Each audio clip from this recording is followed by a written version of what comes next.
Hello everyone, welcome back to your own YouTube channel equation wizard.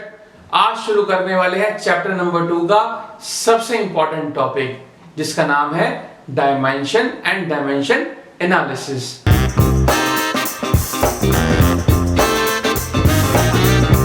आज dimension क्या होती है फिजिकल क्वांटिटी की, ये भी पढ़ेंगे और कैसे हम फिजिकल क्वांटिटी की डायमेंशंस के फॉर्मूलास को लिखते हैं ये भी सीखेंगे।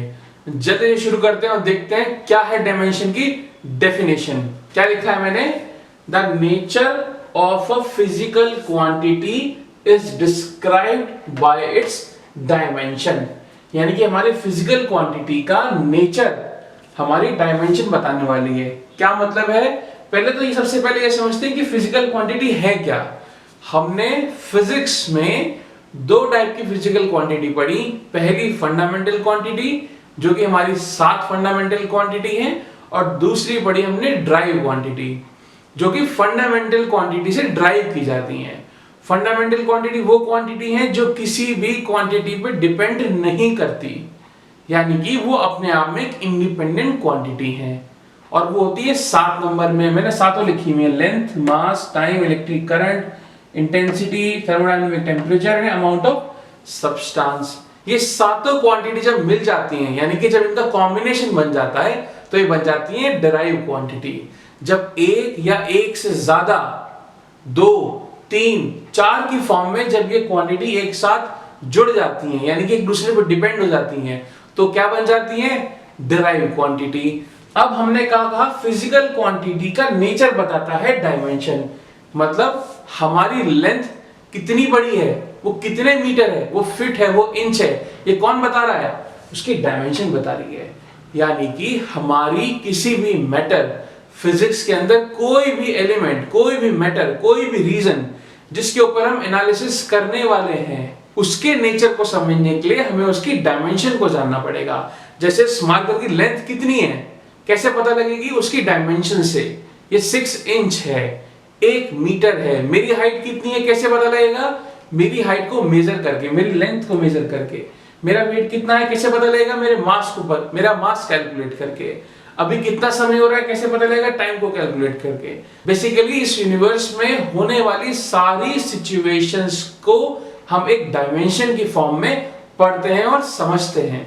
मैंने लिखा है यहां पर dimension of a physical quantity are the power, वो पावर होती है, are the power to which base quantity are raised to the represent that quantity.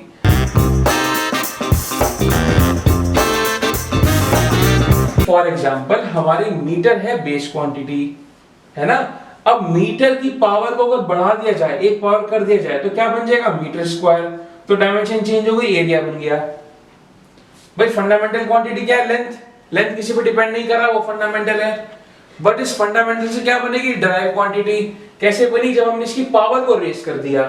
We have raised the power of base quantity and it becomes dimension of other physical quantity. The dimension of physical quantity are the power to which base quantity are raised to represent that quantity. हमने length which is a fundamental quantity, उसकी power को raise किया, तो we have another quantity which is derive quantity. फिर से raise किया तो बन गया metre cube, which is now another derived quantity derived by a fundamental quantity, है ना? हमने metre which is a fundamental को रेस किया, बना एरिया now derived, इसकी पावर को रेस किया या इसी की पावर को रेस किया, we got another value which is now a volume, another derived quantity. अब देखते हैं कि हमारी जो फंडामेंटल क्वांटिटी है उनको कैसे लिखते हैं। मैंने लिखा है length. Our first fundamental quantity is length, इसको रिप्रेजेंट करते हैं L से। Second fundamental quantity is mass, इसको लिखते हैं M से। Third fundamental quantity is time, इसको लिखते हैं T से। Fourth fundamental quantity है electric current, इसको लिखते हैं A से। Fifth fundamental quantity is luminous intensity, इसको लिखते हैं CD से। Sixth fundamental quantity is thermodynamic temperature, इसको लिखते हैं K से। And last fundamental quantity है amount of substance written as mole। एक और इंपॉर्टेंट बात है यहाँ पे, हम जब भी किसी भी फंडामेंटल क्वांटिटी की डायमेंशन को लिखेंगे तो उसके बाहर एक ऐसा ब्रैकेट लगाएंगे। हमेशा याद रखना है, जब भी किसी भी फंडामेंटल क्वांटिटी को लिखेंगे तो उसके बाहर ऐसा ब्रैकेट लगाएंगे। आई रिपीट, हमारे पास फिजिक्स में 7 फंडामेंटल क्वांटिटी हैं। अब इन 7 फंडामेंटल क्वांटिटी की डायमेंशन को रिप्रेजेंट करेंगे इन सारे अल्फाबेट से, और इन सारे अल्फाबेट के साथ हम क्या लगाएंगे, ये ब्रैकेट। अगर कहीं पे ब्रैकेट में m लिखा है, that means we are representing dimension of मास।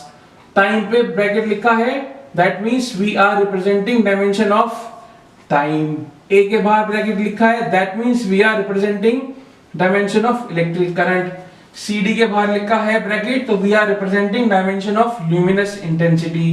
के बाहर ब्रैकेट लिखा है, तो we are representing dimension of temperature. Mole के बाहर लिखा है, तो we are representing dimension of amount of substance. क्या निकल कर आया, डायमेंशन किसी भी फिजिकल क्वांटिटी के नेचर को बताता है। फिजिक्स में 2 तरह की फिजिकल क्वांटिटी है, पहली फंडामेंटल जो कि इंडिपेंडेंट है, दूसरी डराइव जो कि फंडामेंटल पे डिपेंडेंट है, यानी कि 2 या 2 से अधिक फंडामेंटल का कॉम्बिनेशन है। तीसरी इंपॉर्टेंट बात, हम अपनी फंडामेंटल क्वांटिटी की पावर को जितना रेस करते चले जाएंगे, एक नई डराइव यूनिट बनती चली जाएगी, और लास्ट में 7 फंडामेंटल क्वांटिटी को रिप्रेजेंट करने के 7 सिंबल, और अगर इन सिंबल के बाद हमने ब्रैकेट लगा दिया, that means we are representing dimension of these fundamental quantities. अब जल्दी से इस लेक्चर में आगे एक एक डराइव क्वांटिटी के एग्जांपल को देखते हैं, कैसे डायमेंशन की फॉर्म में लिखेंगे। आइए देखते हैं। चलिए अब देखते हैं कि कैसे डराइव क्वांटिटीज की डायमेंशन को फिजिक्स के अंदर लिखा जाता है। सबसे पहले एग्जांपल में लेता हूं स्पीड का। स्पीड की फटाफट से कॉपी निकालिए और लिखिए कैसे इसकी डायमेंशन को लिखेंगे। स्पीड का फॉर्मूला क्या होता है, सबसे पहले लिखेंगे फॉर्मूला मैथमेटिकली। स्पीड का फॉर्मूला होता है डिस्टेंस अपॉन टाइम। बेटा जी, स्पीड का क्या फॉर्मूला है, डिस्टेंस अपॉन टाइम। डिस्टेंस को किस में मेजर किया जाता है, मीटर में, और टाइम को किस में लिखते हैं, सेकंड में। मीटर हमारी कौन सी फंडामेंटल क्वांटिटी है, लेंथ, और टाइम हमारी कौन सी, सेकंड हमारी कौन सी फंडामेंटल क्वांटिटी है, टाइम। तो लेंथ को क्या लिखा, एल। टाइम को क्या लिखा, क्या लिखते हैं टाइम को, जल्दी बताओ, टी। तो क्या निकल कर आया, एल, और टी को ऊपर ले जाओ तो टी की पावर -1। और अगर कुछ नहीं लिखा है, L1 लिखा है, तो हम यहां लिख सकते हैं L की पावर 1। +1 नहीं लिखते, 1 को 1 ही लिखते हैं। अगर माइनस में है तो -1 लिखेंगे। मैंने क्या बताया था, जो भी फंडामेंटल क्वांटिटीज हैं उनका कॉम्बिनेशन एक ड्राइव क्वांटिटी है, और उस कॉम्बिनेशन के आगे अगर हम ब्रैकेट लगा दें तो it will become a dimension. इसको बोलते हैं dimension of a derive quantity. और ये डराइव क्वांटिटी कौन सी है हमारी, स्पीड। अब एक इंपॉर्टेंट बात यह है, पहली तो हमें ब्रैकेट लगाना है, दूसरी हम बाकी क्वांटिटीज को भी 0 करके लिख सकते हैं। m की वैल्यू कितनी है इसमें, 0, l कितना है 1, t कितना है -1, k कितना है 0, a कितना है 0। हम ये चीज लिख भी सकते हैं और चाहे तो ना भी लिखें। प्यारे बच्चों, क्या कर रहे हैं, derive quantity which are combination of 2 fundamental और मोर देन 2 फंडामेंटल क्वांटिटीज, उनकी डायमेंशन को सीख रहे हैं। पहला एग्जांपल लिया है स्पीड का। स्पीड को क्या लिखा, फॉर्मूला क्या है, डिस्टेंस अपॉन टाइम। डिस्टेंस को क्या लिखते हैं, मीटर, मीटर में मेजर किया जाता है ना। टाइम सेकंड में, मीटर की यूनिट, मीटर किसकी यूनिट है, लेंथ की। सेकंड किसकी, टाइम की। लेंथ को कैसे लिखते हैं, एल। टाइम को कैसे लिखते हैं, टी। टी ऊपर जाएगा तो -1, एल ऊपर रहेगा तो +1। तो L1 t -1 is a dimension of speed. अगर ब्रैकेट लग जाए और अगर ये वैल्यू 0 है तो 0 करके लिख भी सकते हैं, ना चाहे तो ना ही लिखें, कोई प्रॉब्लम नहीं है। कोई भी अगर L1 t -1 लिखा है, M0 L1 t -1 K0 A0 लिखा है, तो दोनों बातें सेम है, अलग अलग नहीं है। चलिए अब देखते हैं अपनी अगली डराइव यूनिट की डायमेंशन। अगला लिया मैंने एरिया। एरिया को क्या बोलते हैं? लेंथ इंटू ब्रेथ बोलते हैं, यानी कि L क्रॉस B, यानी कि मीटर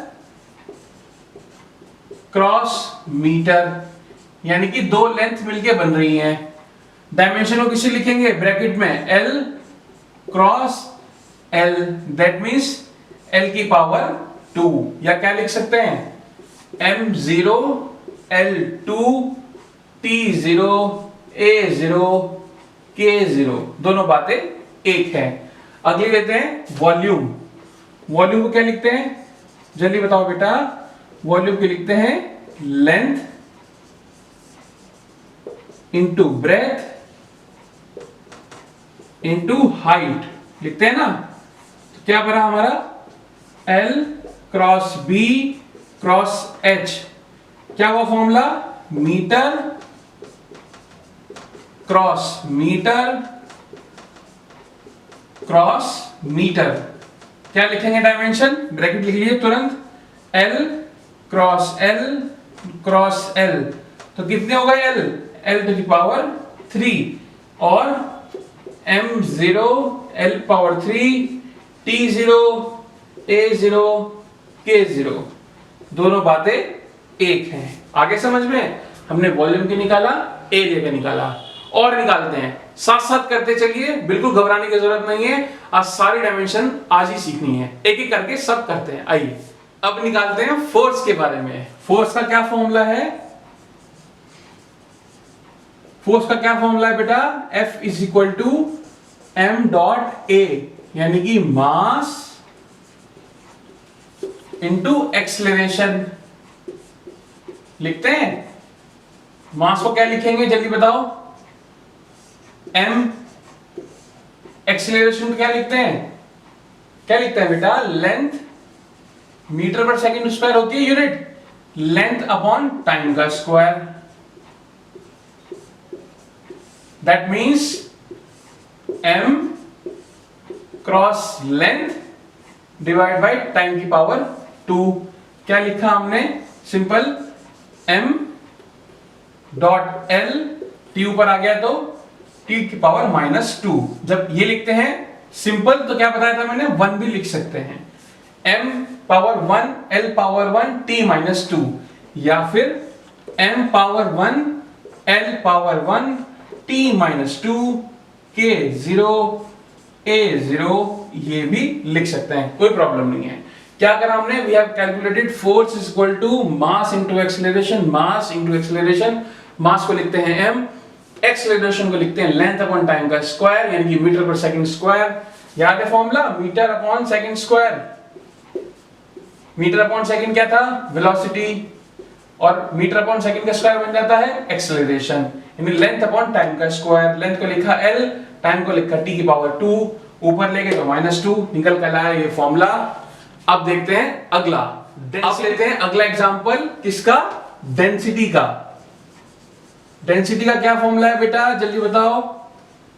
मास अपॉन वॉल्यूम होता है। मास क्या होता है? मास को लिखते हैं कैपिटल M, वॉल्यूम को क्या लिखते हैं? अभी निकाला हमने, length into breadth into height. तो क्या लिखा? m की पावर 1 l की पावर -3, या फिर इसको क्या लिख सकते हैं? m की पावर 1 l की पावर -3 t की पावर 0 a की पावर 0 k की पावर 0। समझ में आया बेटा? बिल्कुल भी घबराने की जरूरत नहीं है। We are writing dimension of density. Again, density is a derived quantity which depends upon fundamental quantity. Fundamental quantity कौन सी है? Mass. Volume is a derived quantity which depends upon length, which is again a fundamental quantity. Volume को लिखते हैं L cube, length into height into breadth। तो मैं लिखा L dot L, थोड़ा जल्दी कर दिया। अब बहुत ज्यादा टाइम नहीं है, इसको धीरे धीरे जल्दी जल्दी सीखना है, आपको भी एक्सपर्ट बनना है धीरे धीरे। तो इसलिए मैंने length into height into breadth को L डॉट L लिख दिया, क्योंकि भी पहले हमने किया ही है। तो इट बिकम्स L3, ऊपर जाएगा तो इट बिकम -3, और शॉर्ट हैंड में कैसे लिखेंगे? M1 L-3 T0 A0 K0। ये भी ठीक है और ये भी ठीक है। ब्रैकेट लगाया तो it become dimension of derived quantity, and the derived quantity is density, which is dependent on fundamental quantity, mass and length. आगे देखते हैं अगली क्वांटिटी है हमारी मोमेंटम। मोमेंटम किसके इक्वल होता है जल्दी बताओ बेटा? मास इनटू वेलोसिटी। मास को क्या लिखते हैं? m, मास का डायमेंशन m, वेलोसिटी को क्या लिखते हैं? लेंथ अपॉन टाइम लिखते हैं। तो क्या आया? मास क्रॉस लेंथ क्या हुई? l, time divide by t। क्या लिखा हमने? m की पावर 1, l की पावर 1, t की पावर ऊपर जाके -1। That means we can also write m की पावर 1, l की पावर 1, t की power 1, a 0 and k 0, both are the same thing। ठीक है बेटा, हम क्या कर रहे हैं? हम अगेन दूसरी एक नई drive quantity which is momentum, which depends upon mass into velocity. Mass is m, velocity is length upon time, again length is a fundamental, time is a fundamental, mass is a fundamental। तो तीनों fundamental quantity m l t नीचे है तो ऊपर आ गया -1, तो answer आया m l t -+1 1 -1 0 0। इसको लिखा हमने मोमेंटम को। अगली देखते हैं क्या कह रहा है। चलिए जल्दी से देखते हैं इस लेक्चर का लास्ट टॉपिक क्या है। टॉपिक का नाम है डायमेंशन फॉर्मूला। अब तक हमने सारे डिराइव क्वांटिटीज के डायमेंशन को कैसे लिखते हैं ये तो समझ गए, बट डायमेंशन फॉर्मूला क्या है? क्योंकि एनसीईआरटी में हेडिंग डेडिकेटली डाला हुआ है dimension formula, so do not get confuse. मैं यहाँ पे बता रहा हूं कि क्या होता है। The expression which shows how, मतलब कैसे, एंड विच किस पर, how and which of the base quantity represent the dimension of any physical quantity is called dimension formula.